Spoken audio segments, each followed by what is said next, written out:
In this session, we will discuss the Clapeyron's theorem for three moments. So this is something which is very interesting and very useful, especially for continuous beams. Okay, so many of you might have seen undersides of bridges, and these are the perfect examples of continuous beams in several cases, in several types of bridges. So, for example, if you see here, this sort of a beam goes on in both spans, and each pier would act as an intermediate support. Okay, or each column will act as an intermediate support. Similarly, here you see that these beams may these are all the secondary beams, but they may be seen as continuous beams in one direction. And these kind of systems happen or occur quite frequently, and it is necessary sometimes to have quick back of the envelope calculations for these type of systems. So maybe we can consider something like this, where there are a number of supports, so A, B, C, D, E, F, etc., and there are different sorts of loading conditions for each span.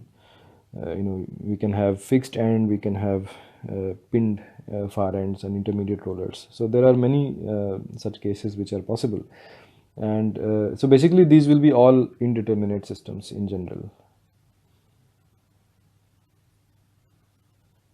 right? And for indeterminate systems, we usually use a compatibility type of condition to solve. And this equation of three moments are a way of incorporating the compatibility conditions within the equation, so that you don't explicitly worry about it. So we will see when we derive the three moment equation that how compatibility is inherently included in it. So eventually we get an equation only in terms of force unknowns. So let's say in terms of moment at A, B, C, D, E, etc. Those become the unknowns, and the compatibility is inbuilt into that system. So we don't have to worry about it explicitly. Okay, so that is the usefulness of this method.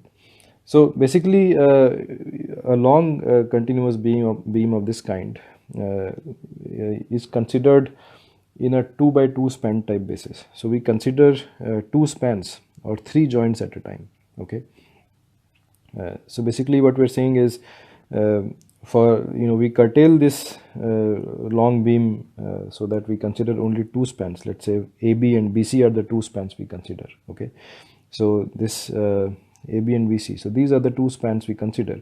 And for a longer beam, we can keep on considering subsequent two spans. Okay, and that is where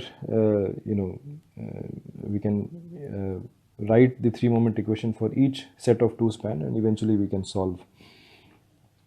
Now when we curtail this at the joints, there will be these moments MA and MC which are not known, but they will be revealed, right? Because these ends are not truly simply supported where they will have no moments. So basically both spans, let's say if they meet at C, there will be moment of this kind which will be equal and opposite. But if we are considering only, let's say, this portion of it, we are not considering this portion of it, so which is happening here, we will consider this moment at C which is revealed, and similarly we will consider moment at A which is revealed. Okay, and now this set of two spans we can further convert to two simply supported beams. Okay, and this idea is very similar to what we were trying to do when we were using conjugate beam method for indeterminate systems, where for the M by EI diagram of the real beam, we were considering a set of simply supported beams with these unknown end moments which were being shown, right? So if we consider the spans L1 and L2 individually as simply supported beams, so let's say this is the first span we consider, so we will have MA which is already there, but now since we cut at B, MB will also be revealed. And similarly for the span 2 which is L2, we will have MC which is already there, but we will also now reveal MB in that sense. And one important thing to note here is that these unknown moments MA, MB and MC we have all assumed in a sagging positive sign convention. So this MB and MC combined will give a sagging shape to the beam BC, and MA and MB combined will give a sagging shape to the beam AB, and this is what we have considered as a positive sign convention in the usual way. Okay, and these green forces are the actual forces being applied on the beam. So now we can again argue in similar way. So we can draw the bending moment due to the applied loads for the simply supported beam. So these are the known bending moments, right? So the green ones are the known ones, and then we can draw bending moment due to the unknown end moments. So MA, MB and MC are all unknown, and which are assumed with a positive sagging sign convention. So they will give rise to these types of bending moments. Again, this is easy to see for simply supported beams, and as such, all of them are positive in this case. Okay. Now, of course, the real ones can be positive or negative, but these we will know explicitly because the actual forces are known. But the red bending moments will be always positive because of the convention we have followed. Okay. Now we can consider compatibility that at joint B, right? So at joint B, since this is a continuous beam at B, the slope at B should be same from both sides, right? The slope should be continuous. So if we consider slope at B from the AB side and call it theta 1, and if we calculate the slope at B from the BC side and call it theta 2, the compatibility condition will be that theta 2 should be equal to minus of theta 2. Okay. And of course, this is the minus sign is due to the fact that in the span 1 we had considered a sagging shape. So this is at B, it is a counterclockwise rotation, and for span BC or span 2 also we have considered a sagging positive case, which means that theta 2 is clockwise. Okay. So when we add them, we have to add them with respect to their respective signs. So whatever is the, let's say, counterclockwise theta 1 should be equal to the counterclockwise theta 2. So that is where this minus sign is coming. And individually for theta 1 and theta 2, we can consider two components. So this component alpha is, let's say, coming from the real loads, or this is coming from the green M by EI diagram. Okay, and beta 1 and beta 2 are coming from the unknown end moments. So MA, MB, MC, right? And these are coming from the red M by EI diagrams. So the green ones are known, can be calculated, and the red ones are not known. And again, now considering small deformations, so we can write theta 1 times L1. Theta 1 times L1 will be delta B1A. So delta B1A is this, right? So this is the displacement of point A with respect to tangent at B. Okay, and similarly we can write theta 2 times L2 as theta CB2. So this is delta CB2, which is displacement of point C with respect to tangent at point B for the second beam. Okay, so basically we can then calculate that theta 1 is x bar A times the area of M by E1 I1 diagram from A and between A and B, and theta 2 will be x bar C times the area of M by E2 I2 diagram between B and C. Okay, so now for alpha 1 and beta 1, the same things will percolate. So for the green M by EI diagrams, which are the known ones, right? Let's say the area is A1 and x1 bar is the centroid distance measured from A, and A2 is the area in the second span, and x bar 2 is the distance measured from point C of the centroid. So the alpha 1 will be simply A1 x1 by L1 divided by E1 I1, and alpha 2 will be simply x2 A2 times it should be x1 bar, so x2 bar divided by L2 divided by A2 E2 I2, right? So this is now straightforward use of the moment area methods. Now similarly, we can calculate beta 1. Now beta 1 is the overall angle in the first beam or the first system, right? So this will have contribution from here as well as from here. So we have that. So beta 1 comes out to be like this. Similarly, we can calculate beta 2, which comes out to be like this. And when we apply the compatibility, we will have alpha 1 plus beta 1 equal to minus of alpha 2 plus beta 2, right? So this is just saying theta 1 is equal to minus theta 2. Okay, and when we take all of these expressions and put it here, then we get this form, and after some algebraic manipulations we reach this. Okay, and this is what is called the three moment equation. Okay, so three moment equation because there are three unknown moments which are appearing here, ma, mb and mc. So all the unknown moments are taken on the left hand side and all the known quantities are taken on the right hand side, and this basically gives the three moment equation. Okay, now in this case, if we assume that the Young's modulus is same for all the spans or for both the spans, which means the materials is same, so then that E would cancel out from all sides. So we will reach this equation. So this is a more commonly written equation, I would say. So in books you would find this equation written more often. And there can be further simplification if the entire cross sections are also same. So which means if I is also same for both the spans, then that I would also get cancelled out. So then we will reach another specialized form of the three moment equation. Now let us see how to use it in practice. So let's say there is a continuous beam given like this, so A, B and C, and we have to find all support reactions, right? Now first thing is that we would consider AB and BC individually as simply supported beams, and we will draw the bending moment diagram considering them to be simply supported for the external loads. So in the span BC there is no external load, so the BMD becomes a zero line, and in span AB there is a centrally applied concentrated load, so this becomes the bending moment diagram, right? So A1 will be the area of this. So this is A1, that can be calculated to be PL squared by 8, and x1 bar will be distance of the centroid from point A, right? And that comes out to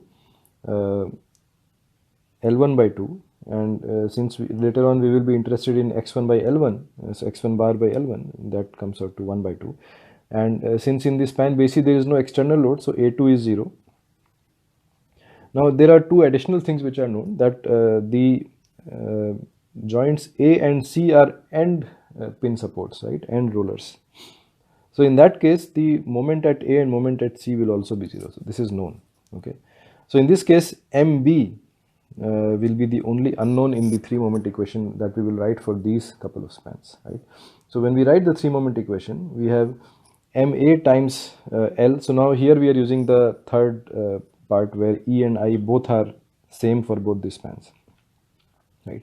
So we write MA times L plus 2MB times L plus L plus MC times L equal to minus 6 times, this is A1 times x1 by L1 plus 0. Okay, now MA and MC are known to be 0, MB is the only unknown, and right hand side is all known. So from here we can find out what is MB.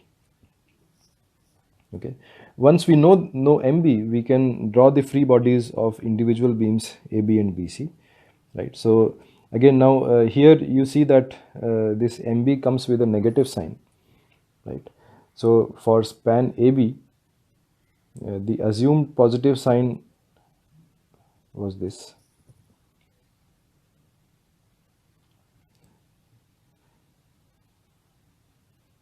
Sorry, the assumed positive sign would be this, because this will give the sagging shape, and for BC the assumed positive sign was this, right? Now MB comes out to be negative, so what it means is that for span AB, this counterclockwise was the positive one, so here we will show it as clockwise, and for span BC it will be equal and opposite, so instead of being clockwise it will be counterclockwise.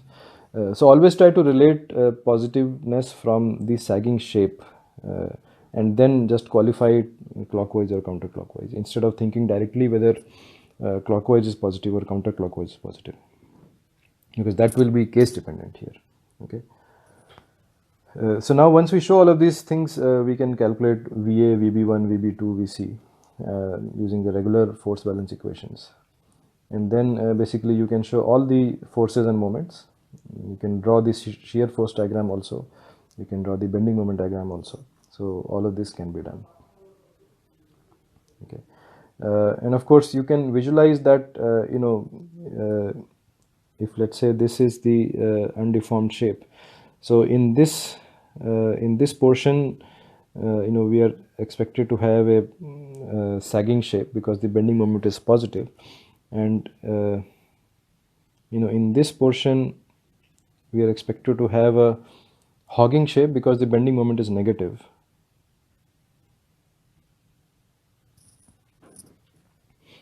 Right.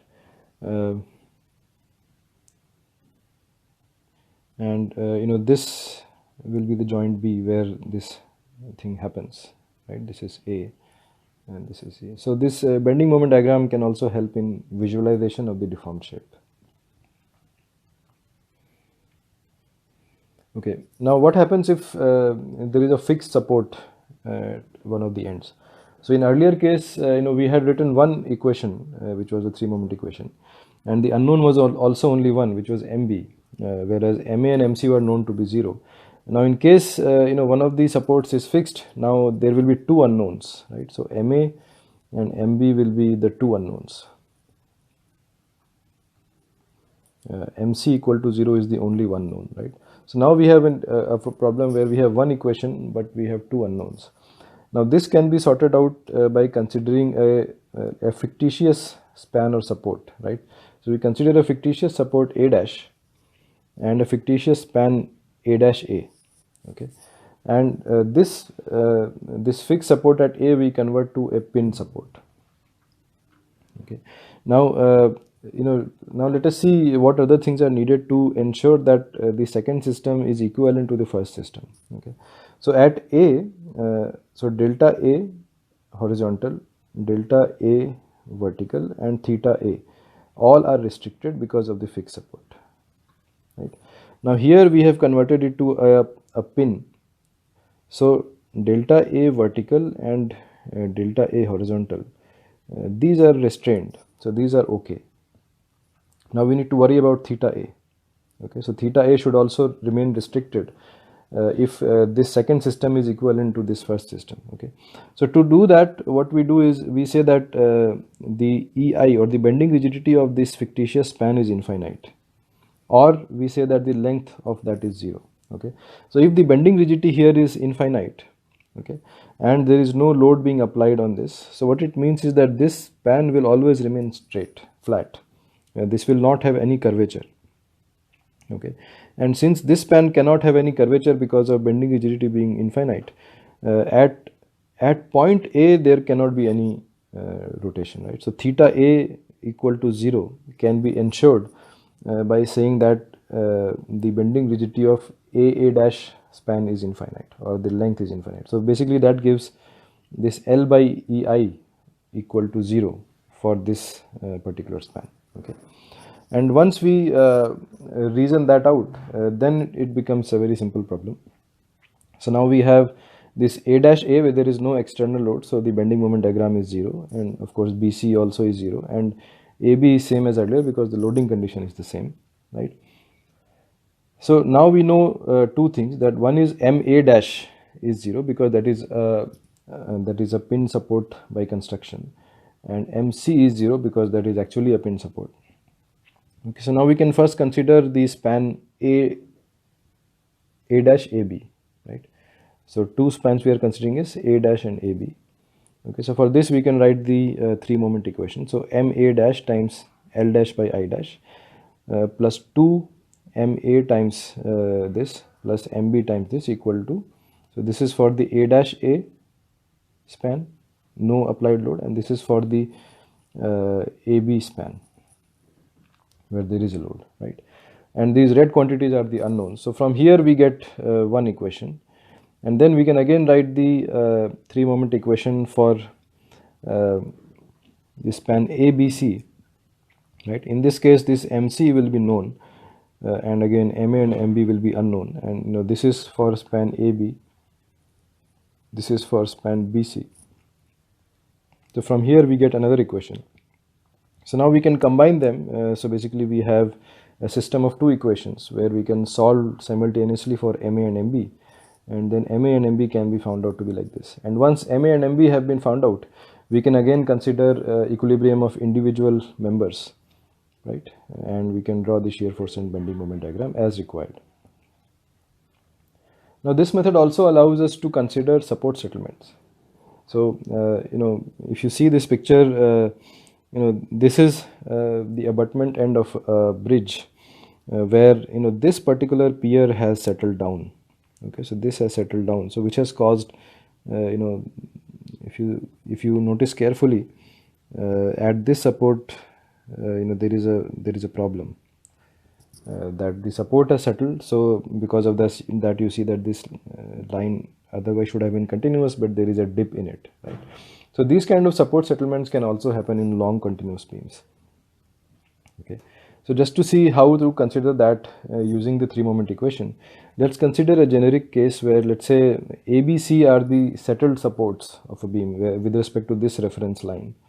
Okay, so support A has settled down by delta A, B has settled down by delta B, and C has settled down by delta C, right?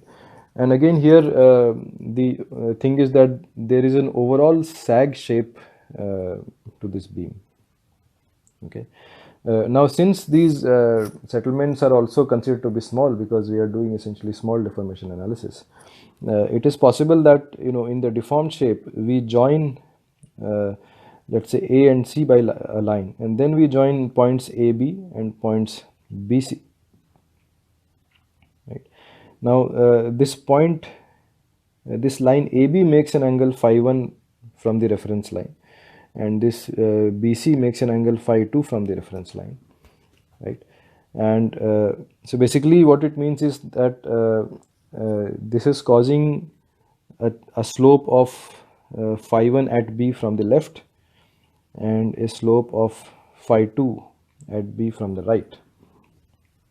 Okay, and phi 1 and phi 2 can be calculated also from geometry, again considering small angles, right? So the overall angle theta 1 at B now will have one more additional component. So this alpha 1 was coming from the applied loads, beta 1 was coming from the unknown moments. Now there is a component phi 1 which is coming from the known support settlements. So this is a known quantity. Okay, similarly in theta 2 there is a known quantity of phi 2 which is coming, which can be calculated using these expressions, and basically the compatibility equation remains the same. So theta 1 equal to minus theta 2. Okay, and this overall sag shape is what is also important, that the phi, the positive phi is corresponding to this overall sag shape. Okay, so when we incorporate the compatibility condition, the three moment equation gets updated. So the left hand side remains the same. In right hand side we have now this is the contribution from applied loads, which was there earlier also. Right now there is an additional contribution due to the settlements, which comes in terms of phi 1 and phi 2, and this is a known quantity. Okay, so again right hand side are all known things, left hand side there will be unknown things. So let's look at a quick example to see how this works out. So let's say there is a fixed beam with an intermediate roller support, and that roller support settles by an amount delta B, and we are interested in calculating what are the moments generated due to this. Okay, now since here both supports A and C are fixed, we will need to consider the fictitious spans on both sides. So let's say A dash and C dash are the fictitious supports on both sides, with the understanding that L by EI and L by EI for both these spans is 0. Okay, and because this is a symmetric problem, another thing which is known is MA and MC are same. Now we can consider writing the three moment equation for A dash AB span, which is the leftmost. So we have MA dash times 0. So this is L by I for the fictitious span, which is 0, plus 2MA times 0 plus L by I plus MB times L by I equal to minus 6 times 0. So there is no applied load, so that is 0, plus 6 times, now this is phi 1 and this is phi 2 for the span A dash AB. Okay, now phi 1, okay, let's go back to here. So phi 1 here is 0 because between A and B, A dash and A, there is no settlement. So delta A dash and delta A are both 0. This will give phi 1 equal to 0 for the A dash AB span. Now for phi 2, we see that for this particular span, the deformed shape with respect to the this support displacement looks like this, right? So basically AB is a sagged shape, and hence phi 2 is AB is a hogging shape, and hence phi 2 will be negative.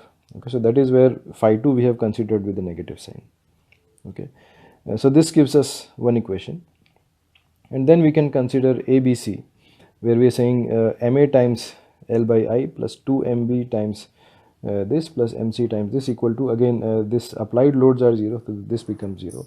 And here both, so this is now phi 1 and this is phi 2, right? Now for the span ABC, so for span ABC, the deformation is of this kind. So this is a sagging shape, so both phi 1 and phi 2 will be positive, right? So both phi 1 and phi 2 come out to delta B by L in this case, because delta A and delta A and delta C are both 0, and in this case phi 1 and phi 2 will come out to delta B by L, and both are positive because this is an overall sagging shape. So this gives the other equation, and now since MC is equal to MA, we can use that here, and we need not write the expression for the third choice of spans, which will be BC and C dash. Okay, so BC C dash. So for that set of spans we are not writing it. So basically now we have again two equations and two unknowns, so we can calculate MA and MB, right? And once and MA will be also equal to MC, and once these are calculated we can show the free body diagram. So again, now MA, the assumed positive direction would be this, which is the sagging shape. So MA and MB, right? Now since MA comes out to be negative, we have shown it in the other direction. MB comes out to be positive, so that we have shown in the same sagging sense direction. And for BC, again, MB comes out to be in the positive direction, so that we show as it is. Right, so this is the assumed positive direction for MB and MC, right?